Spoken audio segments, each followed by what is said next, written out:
Hola, ¿qué tal? Me da muchísimo gusto estar aquí con ustedes en Converso, voces compartidas, propuestas educativas que se orientan a transformaciones profundas para el bienestar comunitario. Y bueno, como pueden ver, aquí tenemos a un experto en distintas temáticas y el día de hoy nos va a compartir un tema muy interesante que son los duelos en las sexualidades heterodoxas. Quiero comenzar con este breve párrafo de Alejandra Pizarnik. Es preciso conocer este lugar de metamorfosis para comprender por qué me duelo de una manera tan complicada. Y pues bueno, sabemos que cada duelo conlleva una transformación profunda. Y pues bienvenido, Javier Lizárraga, ¿cómo estás? Gracias por estar aquí. Pues gracias por invitarme. Espero estar a la altura de las expectativas. Siempre, maestro, siempre nos sorprende con distintas cosas. Y bueno, déjenme presentarles a este personaje tan importante que tenemos aquí con nosotros, Javier Lizárraga Cruchaga, antropólogo físico por la Escuela Nacional de Antropología e Historia, maestro en Ciencias Antropológicas por la Universidad Nacional Autónoma de México, profesor investigador de tiempo completo de la ENA, miembro de la Academia Mexicana de Ciencias Antropológicas, cofundador del Instituto Mexicano de Sexología IMESEX y miembro del comité organizador del Cuarto Congreso Mundial de Sexología en 1979, México. Jefe de carrera de la licenciatura de Antropología Física de la ENA, coordinador del Seminario Permanente de Antropología del Comportamiento en la DAF, autor de diversos artículos y ensayos en libros, revistas mexicanas y españolas. También ha sido coeditor y coautor de varios artículos y escritos, autor de los libros Historia Sociocultural de la Homosexualidad, de Paidós, Las Brujas son Mujeres, Semánticas Homosexuales y el Comportamiento a través de Alicia, propuesta teórico-metodológica de la antropología del comportamiento, INA. Y pues bueno, el día de hoy, como les decía, aquí está presente y bueno, hoy nos viene a compartir una faceta de más distinta que tiene dentro de lo que es la poesía. Entonces, pues vamos a introducir un poquito la temática acerca de los duelos en estas sexualidades heterodoxas con un poema que nos viene a compartir.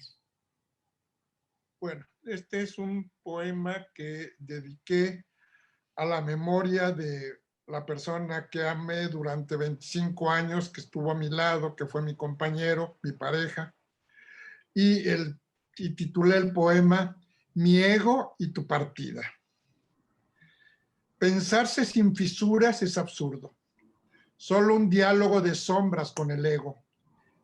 Es pesada necedad y es reincidencia, es terquedad y es resistencia amarga en un morir muy lento para poder vivir.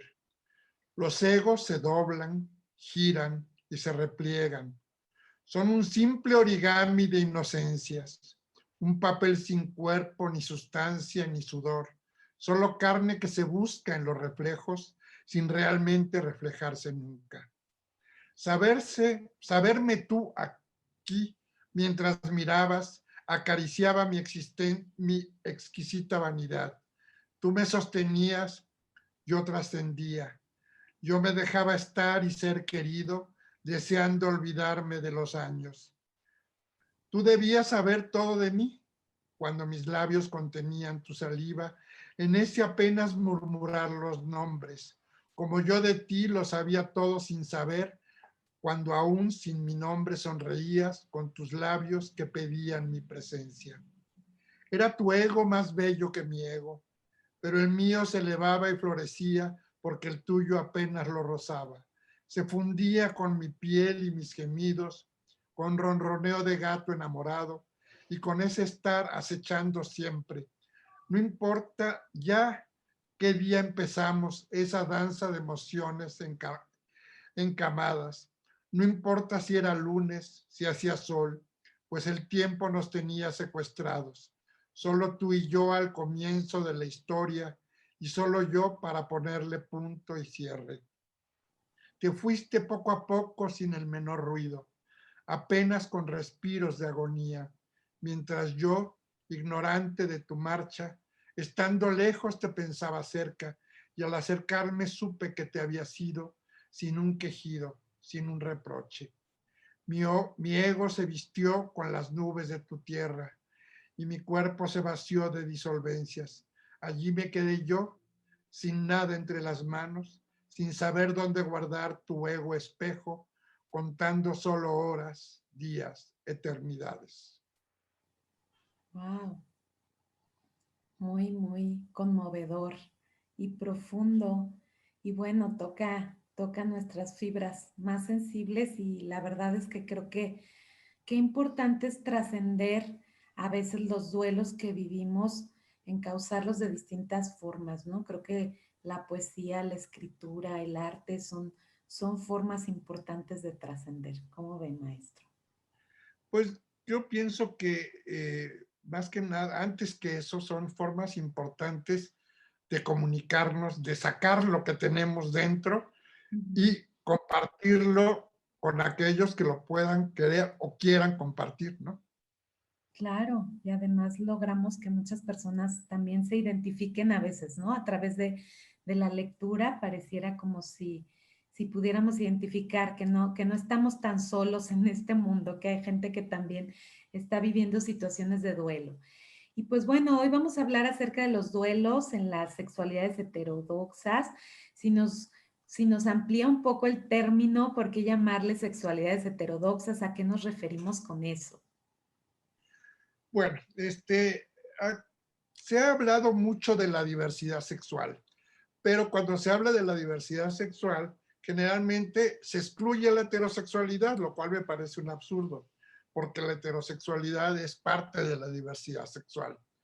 Entonces, cuando se quiere hablar sobre homosexualidad, bisexualidad, sobre transexualidad, sobre intersexualidad, sobre géneros binarios, no binarios, etcétera, tendríamos que elegir otra manera de dirigirnos. Se ha hablado también de sexualidades disidentes, pero yo no disiento de mi sexualidad, entonces tampoco me gusta ese concepto.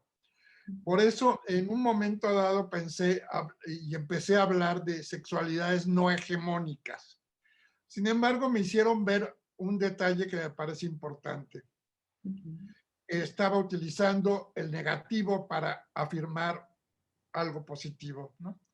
El no hegemónicas. Entonces decidí que siguiendo a Oscar Walsh, un sociólogo español, que dijo algo que me pareció importante, que bueno, ya hablamos de homosexualidad cuando en realidad debiera ser, debiera llamarse heterosexualidad porque es heterodoxa, no es ortodoxa. Y que la llamada heterosexualidad debía de llamarse ortosexualidad por ortodoxa, por seguir las reglas del sistema. En ese sentido me pareció interesante la idea y hablar de sexualidades heterodoxas, aquellas sexualidades que no se corresponden con el discurso hegemónico. Excelente, pues creo que es un término que nos viene así como a plantear varias situaciones de reflexión, de también encontrar como, cómo es importante el lenguaje, sobre todo para poder transmitir una idea y tener claridad y poder comprender, ¿no? Los distintos conceptos. Entonces, bueno, me Así es. parece genial este término de sexualidades heterodoxas. Y hoy un poco hablando acerca de los duelos dentro de este tipo de sexualidades heterodoxas, ¿a qué se enfrentan las sexualidades heterodoxas en estos duelos? Se viven muchos duelos, desde a veces incertidumbres, a veces dudas, a veces rechazo, situaciones inclusive de transhomofobia. ¿Cuáles son estos duelos a los cuales se enfrentan las sexualidades heterodoxas? Bueno, yo creo que son duelos parecidos a los que se enfrenta la sexualidad ortodoxa, que sería la heterosexualidad, pero más mediados por un discurso histórico, un discurso ideológico, un discurso pretendidamente moral. Entonces, digamos que las sexualidades heterodoxas, el primer duelo que tienen es justamente el rompimiento con el orden social establecido. O sea, descubrimos que no somos parte de lo que es el discurso oficial.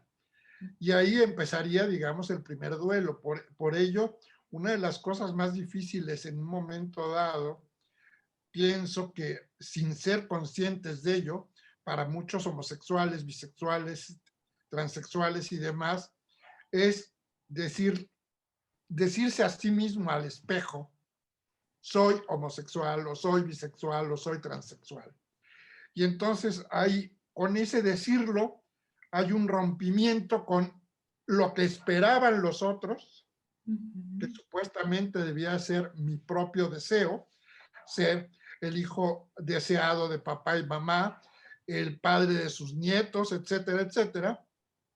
Ahí empieza un primer duelo emocional con la familia y con el yo inconsciente, con el yo que había aprendido a seguir las normas. Uno empieza a romper con las normas y es un primer duelo. Luego, por ejemplo, la salida del closet implica duelos. Se habla mucho de que hay que salir del closet una vez, pero en realidad se sale constantemente. Y cada vez que se sale del closet hay un duelo. Definitivamente, porque uno tiene que romper o pierde algo. Pierde o teme perder, por ejemplo, la amistad de alguien, el cariño de alguien, el, el trabajo, muchísimas cosas. Entonces hay una serie de duelos impresionantes. Creo que los duelos mayores serían los duelos emocionales, amorosos, por ejemplo, pero afortunadamente el sentido del humor, por lo menos en el mundo homosexual masculino, durante mucho tiempo, en esta época es más difícil porque vivimos una época de cristal que cualquier cosa nos rompe, cualquier cosa nos quiebra. Era el poderse burlar de uno mismo y decir, acabo de romper con mi último amor para toda la vida de fin de semana. Ese juego vendría a ser como el equivalente a lo que en México se usa con las calaveritas de azúcar, o sea, cómo le queremos dar vuelta al dolor, a la muerte, a la desaparición, con humor, con sabor, con colorido, etcétera. Pero finalmente son duelos que calan. Y claro, hay duelos que duelen más, que duran más, hay duelos que nunca acaban. Yo, por ejemplo, este poema que leí, lo escribí hace relativamente poco, pero mi pareja murió en el 2005. O sea, sigo con ese duelo. O sea, no se supera. Se pueden superar las etapas más fuertes de inmovilidad, porque muchas veces el duelo nos inmoviliza. Entonces, pero el duelo persiste en la medida de la intensidad de la persona amada o de la cosa amada, porque se tiene duelo también por objetos que se pierden, por compañeros animales o plantas que se pierden. Hay muchísimos tipos de duelo que compartimos heterosexuales y todos los homosexuales y todos los demás. Sin embargo, creo que los heterosexuales tienen como más posibilidades y tienen el derecho a hacerlo público. Y nosotros tenemos que conquistar ese derecho. Y que además se dan muchas vivencias en soledad, ¿verdad? Un autor le llama soledad negada, como esa parte donde se vive muchos procesos internos sin compartirlos con nadie. Yo, por ejemplo, bueno, cuando atiendo a chicos y chicas que están en esta situación en la etapa adolescente o a veces en la juventud, cómo viven tantas situaciones en soledad. Y creo que eso es lo más importante, lo que nos acaba de comentar, que no se permite exteriorizar y cuando no se permite exteriorizar, pues a final de cuentas es como si no existiera porque dejamos de hacer visible algo que se está sintiendo. Por eso es importante la expresión de los duelos. ¿Qué pasa con, por ejemplo, hablando de este mirarse al espejo, que me parece una metáfora muy interesante que usted comenta, para romper con todos esos estigmas? ¿Cómo dejar de ver el común denominador y empezar a verse la persona en sí misma para poder afrontar primero ese primer duelo que es el reconocimiento de mi ser, ¿sí? En este caso de las sexualidades heterodoxas. Sí, bueno, yo utilizo lo del espejo porque finalmente los espejos, ¿para qué se hicieron? Para reflejar. Para vernos Ujú. y tratar de arreglarnos para que nos vean como queremos que nos vean. Mm. Sin embargo, creo que lo más profundo es justamente llegar a la soga, no quedarnos en el vidrio, sino llegar a donde estamos nosotros para vernos realmente como somos. Atrevernos a vernos a nosotros mismos. Si nosotros no nos atrevemos a vernos como somos, no tenemos ningún argumento para que otros nos vean como somos. Un homosexual tiene que aprender a quererse, a reconocerse en sus virtudes y en sus defectos para tener el derecho a decir, yo soy, yo tengo claros oscuros, igual que tú. Ujú. Yo voy a tratar de aclarar mis oscuros. Tú tienes un oscuro que me afecta. Claro. ¿Sí? Entonces ahí es donde empieza, digamos, una lucha. No se tiene que ser activista para que esa lucha se dé, pero finalmente es un activismo. Es un activismo no propuesto, no es una militancia en un grupo o en un partido o una ideología, pero sí es un activismo desde el yo. Yo necesito ser reconocido como soy y Ujú. tengo tanto derecho a ser reconocido como soy como cualquier otro. Y tengo además la obligación de escuchar qué piensan de mí, pero no tengo ninguna obligación de escuchar insultos o de ser amenazado. Claro. O de intentar que me cambien también, porque muchos familiares, muchas personas del entorno, muchas veces en esas sombras que finalmente refleja la persona. Es decir, cuando yo te confronto con la sombra, con esa sombra tuya que me está cuestionando a mí, te pongo también a ti en evidencia, ¿no? Y eso a veces lleva también un duelo, una ruptura a nivel también familiar y social. Evidentemente, mira, hay una cosa que cuando yo empecé los martes del taller, que es una actividad que se lleva en la Ciudad de México desde 1987, con algunas interrupciones, etcétera. Yo ya no lo llevo, ya, ahora ya se llama el taller de los martes y lo lleva archivos y memorias diversas. Pero lo que decíamos era justamente a aquellos que todavía estaban en el closet atemorizados, es que, ¿qué va a pensar mi papá? ¿Qué va a pensar mi mamá? Les va a doler mucho. Ujú. Les decíamos, ¿a ti te duele? ¿Te duele eso? Ujú. Comparte el dolor. Que ellos aprendan a quererte como eres. Ujú. Y si eso les duele, que lo superen. No tienes tú por qué estar cargando con el dolor ajeno. Bastante dolor propio tienes como para tener que estar cargando con el dolor de papá, con el dolor de mamá, con el dolor de la abuelita o del jefe. Sí, que a final de cuentas tiene que ver con una cuestión también de complacencia, ¿no? Como esta parte de yo me postergo en mi dolor con tal de que el otro esté bien y renuncio muchas veces a esta capacidad de poder expresar.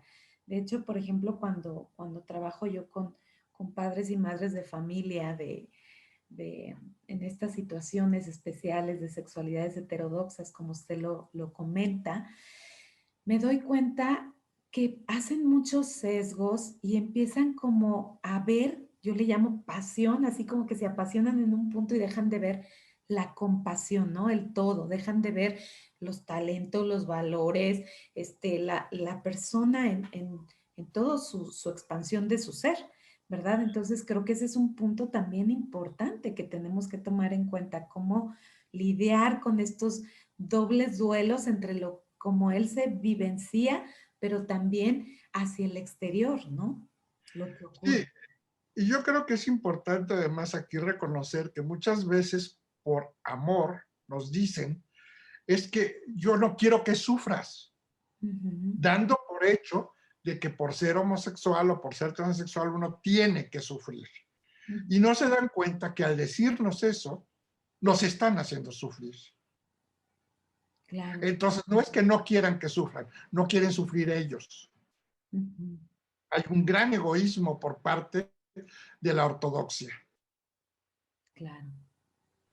Y un egoísmo inconsciente muchas veces, pero hay un egoísmo. Esa reflexión es muy valiosa porque creo que es parte de tocar esa sombra, ¿no? Como Exacto. evidenciar esa sombra de lo social, ¿no? De lo establecido, de este sistema también, este, que nos norma y que de cierta manera pareciera que somos excluidos dentro de esta situación, ¿no? Hablando de esas sexualidades heterodoxas.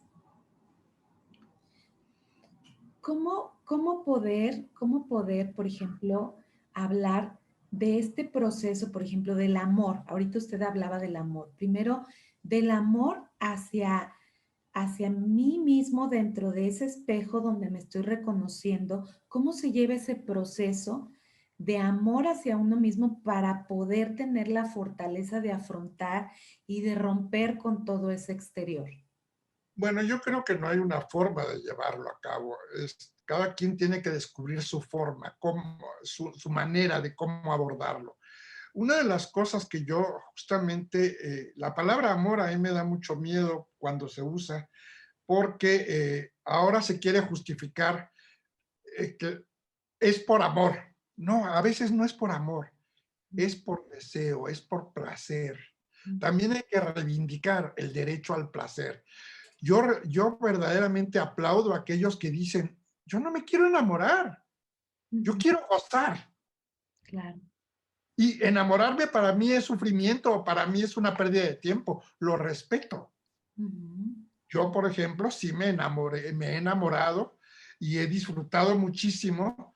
Y me dicen, ¿cómo lograste tener 25 años de convivencia? Bueno, porque supimos encontrar, pues supimos dialogar, tuvimos confrontaciones, tuvimos problemas de comunicación y supimos en alguna manera responder para ayudarnos el uno al otro, no para ayudar a la pareja como una unidad, ujú, sino para ayudar a la pareja como dos personas, ujú. como dos individuos que se quieren, se apoyan, se necesitan, pero son cada uno lo que son, no son una unidad. Eso de que es mi media naranja, no, a mí no me hagas jugo.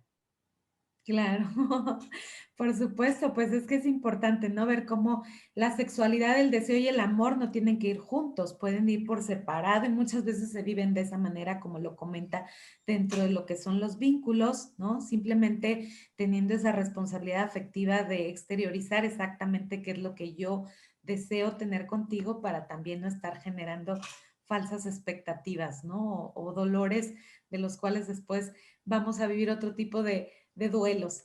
Pero bueno, un poco siguiendo esta línea, eh, ¿qué papel juega en ese autodescubrimiento que dice, bueno, cada quien tiene que ir descubriendo su forma?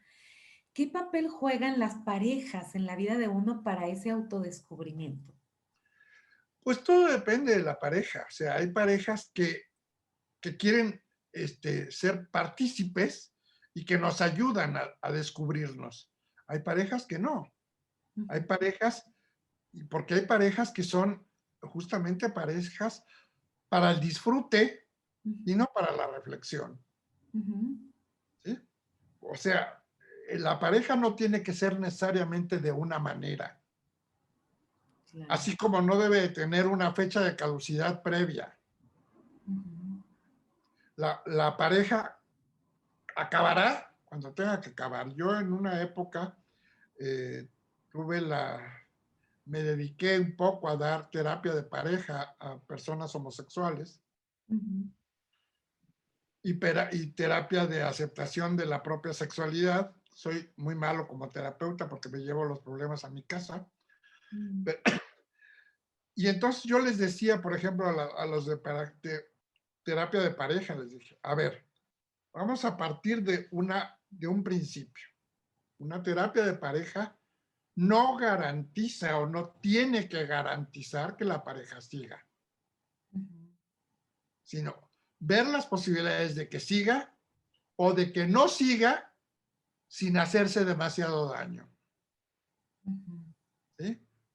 Y yo tuve experiencias de una pareja, por ejemplo, a la que los funcionó perfectamente, se reconciliaron, se fortaleció como pareja hasta que uno de ellos murió por otras razones.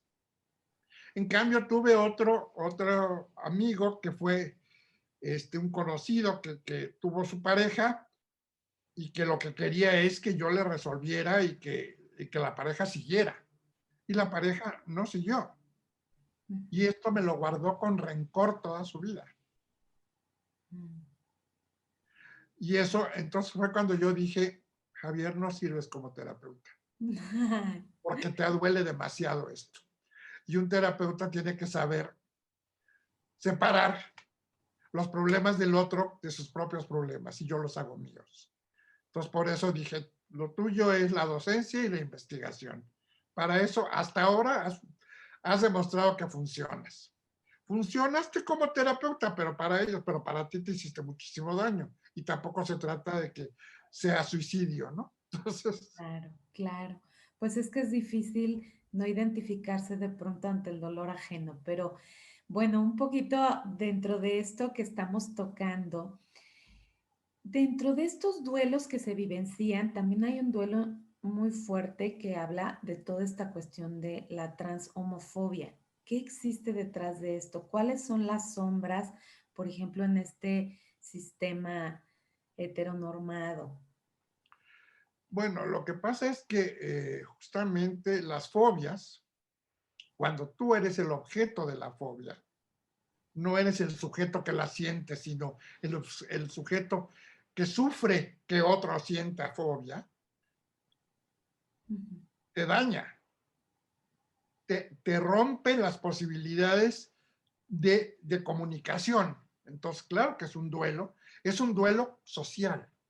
ujú, Estás en duelo con la sociedad, porque la sociedad está actuando para sí misma, ujú. o sea, este representante de la sociedad está actuando para sí mismo y le importas un soberano cacahuate y Ujú, duele mucho y duelo viene de dolor, duele mucho el que tú seas verdaderamente sustituible, insultable, asesinable, encarcelable, solamente por lo que deseas o por lo que amas. claro.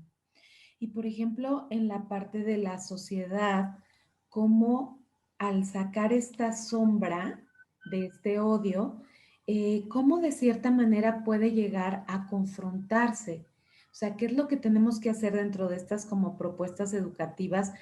¿Qué podemos hacer para ir rompiendo? Todavía sé que se ha logrado muchas cuestiones a través del activismo, de la toma de conciencia, de la educación sexual, pero creo que todavía hay y existe toda esta parte de lucha ante una situación que es evidente y que tiene que ver con esta transhomofobia. Bueno, yo pienso que no hay una receta para todo ello. Ujú, Eh, yo he estado en el activismo desde 1977 ujú, y he estado combatiendo la homofobia de otros y la homofobia introyectada, porque también, por ejemplo, hay homosexuales que no se dan cuenta que son homófobos, ¿no? ujú, Así como hay mujeres que no se dan cuenta que son machistas ujú, y misóginas, ¿no? claro. Entonces, yo creo que no hay ninguna receta y que además nunca vamos a poder acabar ni con las fobias ni con los odios, porque finalmente el odio es una emoción.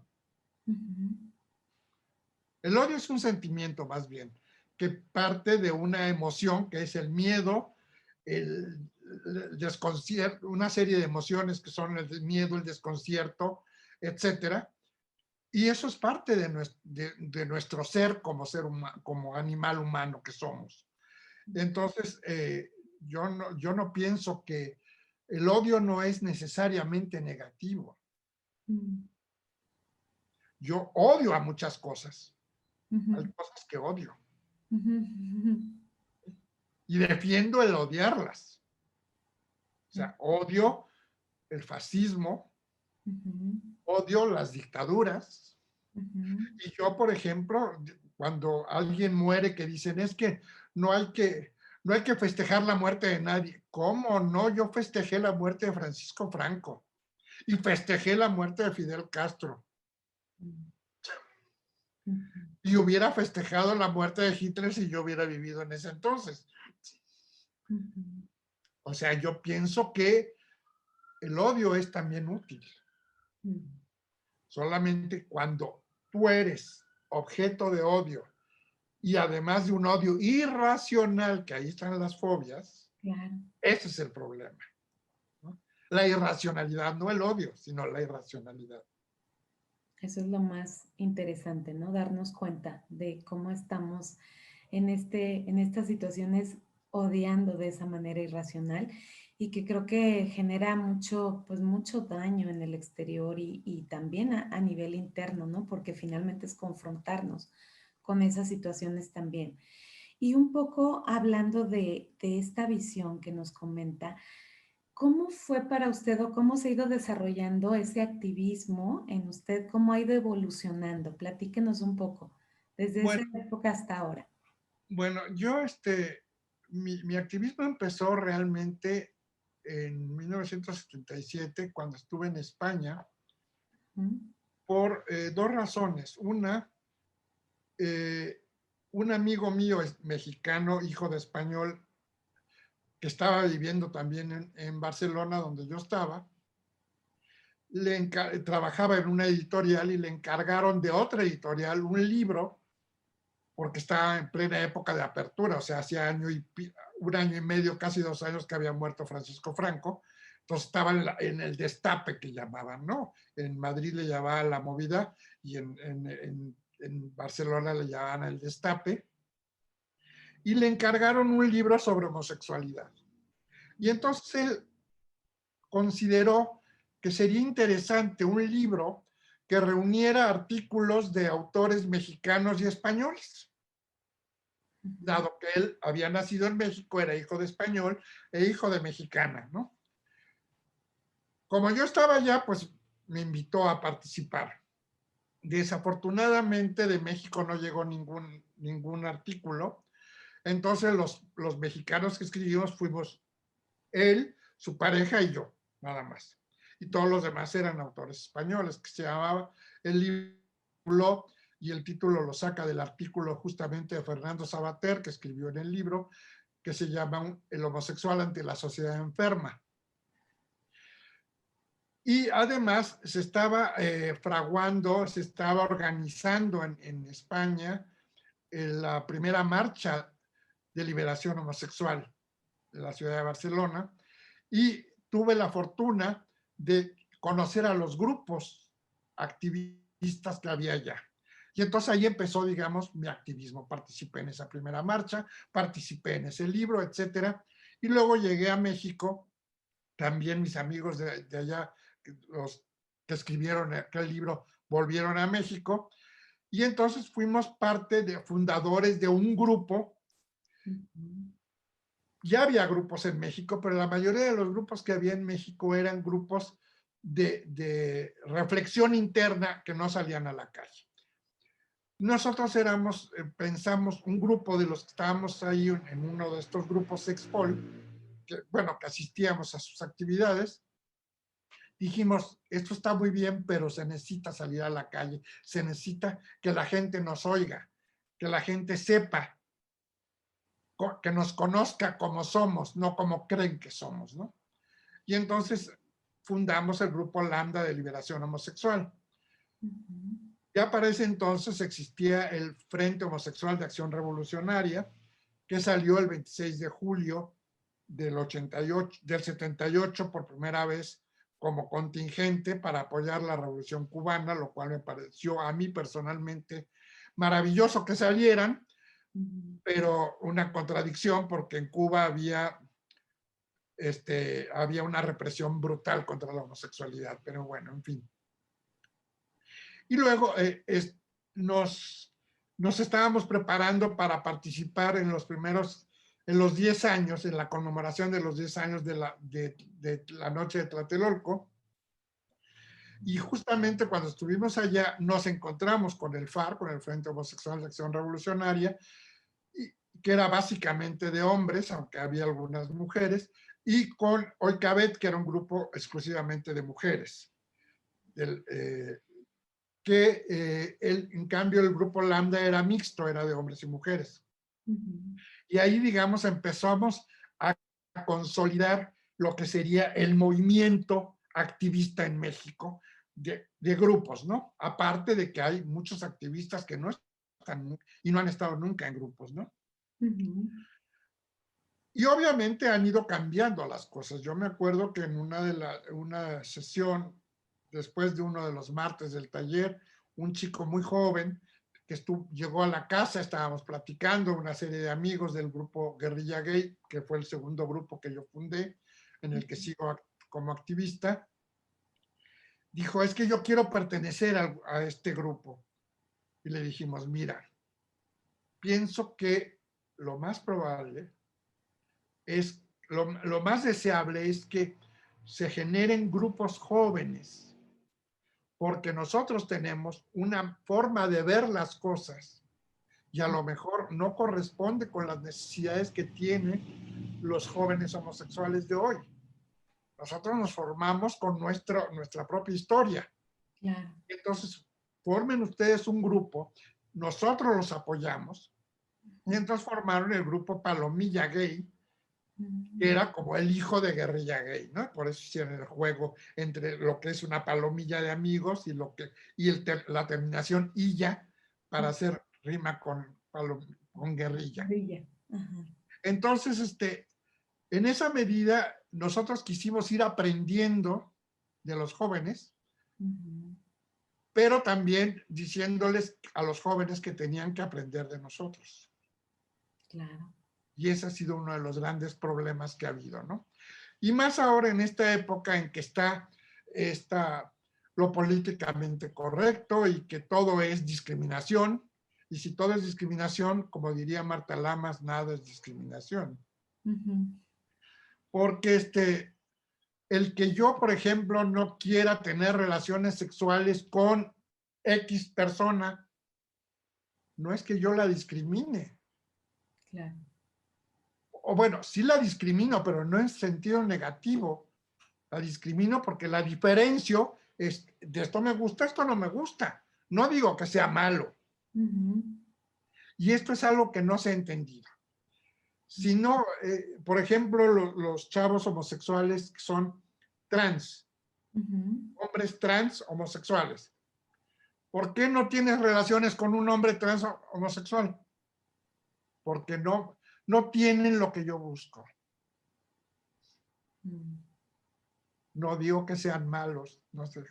En ese sentido, por ejemplo, algunas de estas cosas, no todas, las abordo en el libro que está actualmente por salir, que está publicando el INA, sobre sexualidad, que es mi último libro terminado, en el que hablo sobre realidades biológicas, realidades identitarias y realidades eróticas. Entonces, pienso que vivimos una época sumamente difícil porque es muy fácil juzgar a los demás sin ponernos a pensar desde dónde y por qué están diciendo lo que están diciendo y para qué lo están diciendo. Y además, bueno, yo soy un enemigo acérrimo de esta política de lo políticamente correcto porque acaba con el sentido del humor. Y para mí el sentido del humor es un arma cargada de futuro, como diría el poeta. Claro, y además es una de las formas más placenteras de disfrutar la vida, ¿no? A través también del sentido del humor. Y bueno, un poco como tocando esto de los duelos y ir un poco cerrando la temática. Los duelos también se pueden sobrellevar, por ejemplo, a través de esto, de este activismo, se sobrellevan duelos a través también por ejemplo, de encauzarlo en estas causas también de personas que están en procesos de duelo y que nosotros podemos llegar también a intervenir en ese sentido a través del activismo.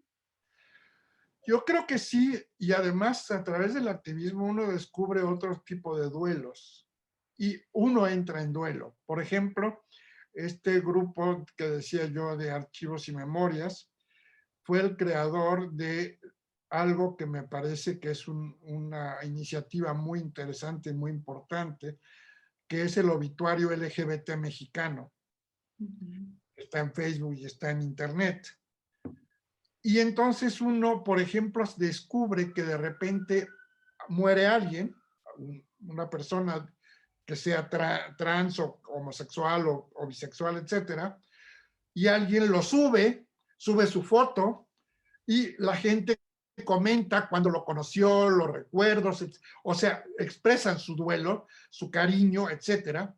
Y luego viene algún familiar, quiten eso porque lo quieren meter al closet. Entonces, ahí hay otro duelo. Y hay un duelo furibundo. Yo ahí paso del dolor a la repulsión. Aquellas personas que tratan de meter a sus muertos, no solamente al ataúd, sino al ataúd dentro de un closet, me parecen totalmente abominables y odiables. Pues sí, es que es invisibilizar por completo, inclusive hasta la muerte, ¿no? O sea, el que ya no esté la persona.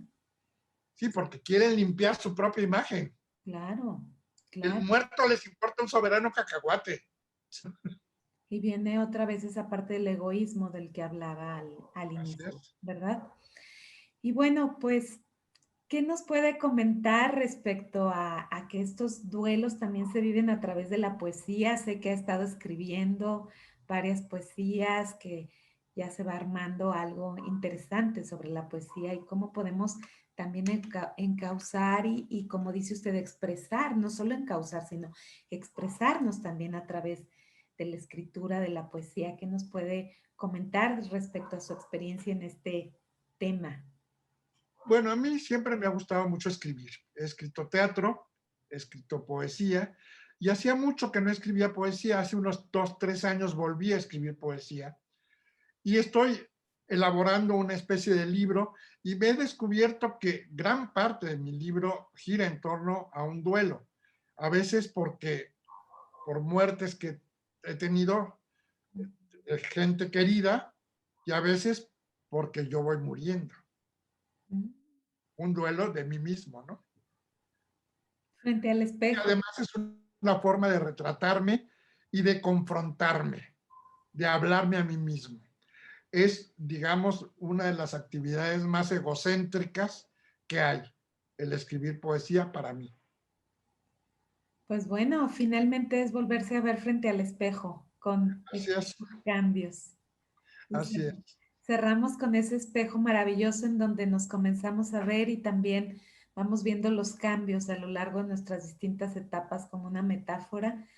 Y bueno, de hecho, por ejemplo, Goya, cuando habla de los retratos que hace acerca de las cosas que no queremos ver, ¿no? Las realidades que no queremos ver, cómo los seres humanos tienen un retrato muy interesante de una mujer anciana que se está viendo al espejo y se está arreglando y hay una persona al lado burlándose de ella y hay otra persona evadiendo la realidad, no viendo el espejo, porque son las realidades a las que no nos queremos confrontar, ¿no? Y entonces creo que ese tema también es importante, cómo dejamos de ver todo lo que nos confronta, lo que nos duele y tapamos ese espejo en lugar de abrirlo y ver esos cambios que vamos teniendo y como dice usted, también muriendo lentamente.